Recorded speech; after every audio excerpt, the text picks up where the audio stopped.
Hi! Welcome back to my channel Arjun and Rinshika. ఇవాల్టి మన వీడియోలో చాలా ఈజీ రెసిపీ 10 మినిట్స్‌లోనే అయిపోతుంది ఈ స్వీటు. ఓన్లీ 4 ఇంగ్రీడియెంట్స్‌తోనే చేసేసుకోవచ్చు. అందరూ ఇష్టపడి తినే స్వీట్ ఇది.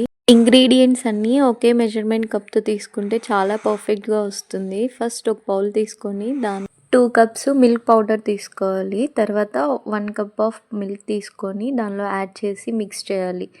ఎలాంటి గడ్డలు లేకుండా మిక్స్ చేసుకోవాలి మంచిగా.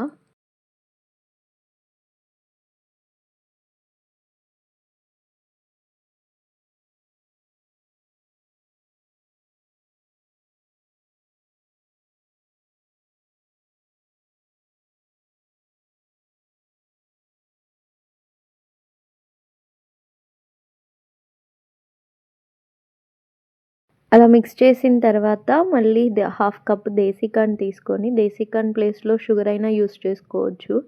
దేశీఖండ్ ఏంటంటే షుగర్ స్వీట్నెస్తో పోలిస్తే దేశీఖండ్ స్వీట్నెస్ చాలా తక్కువ ఉంటుంది, బట్ సరిపోతుంది సేమ్ లెవెల్. చిన్నపిల్లలు తిన్నా కూడా ఎలాంటి ప్రాబ్లం ఉండదు. అది కరిగే వరకు బాగా మిక్స్ చేసుకొని పక్కన పెట్టుకోవాలి కొంచెం సేపు. తర్వాత ఒక ప్యాన్ తీసుకొని దానిలో హాఫ్ కప్ గీ యాడ్ చేసుకోవాలి. ఆ గీ కొంచెం వేడైన తర్వాత మనం మిక్స్ చేసి పెట్టుకున్న టెక్స్చర్ని దానిలో వేసుకోవాలి. టెక్స్చర్ని యాడ్ చేసిన తర్వాత మంటని లో ఫ్లేమ్లో పెట్టుకొని మాత్రమే చాలా తిప్పుతూ ఉండాలి గరిటెతోటి. అడుగంటేస్తుంది త్వరగా, అలా తిప్పుతూనే ఉండాలి. అలా తిప్పుతూ ఉన్నప్పుడు కొంచెం దగ్గర పడినట్టు అనిపిస్తుంది.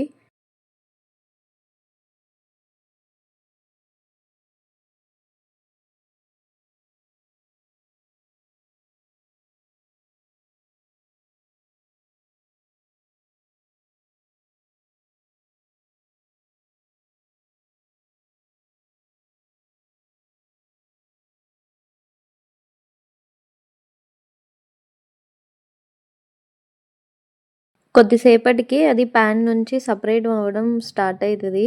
కొంచెం కలర్ చేంజ్ అయ్యే వరకు అలా తిప్పుతూనే ఉండాలి. మధ్యలో తిప్పడం ఆపేస్తే కింద అడుగంటేస్తుంది, జాగ్రత్తగా తిప్పుకోవాలి. కొంచెం గట్టిపడిన తర్వాత స్టవ్ ఆపేసి ఒక 5 మినిట్స్ దాన్ని చల్లబరిస్తే సరిపోతుంది. పూర్తిగా చల్లారిన తర్వాత కొంచెం చేతులకి నెయ్యి అప్లై చేసుకొని లడ్డూలాగా తీసుకొని చేసేసుకోవడమే, అంతే. చాలా ఈజీ ఉంటుంది. ఇలాంటి ఈజీ రెసిపీస్ కావాలంటే మన ఛానల్ని సబ్స్క్రైబ్ చేసుకోండి. వీడియో నచ్చితే లైక్ చేయండి.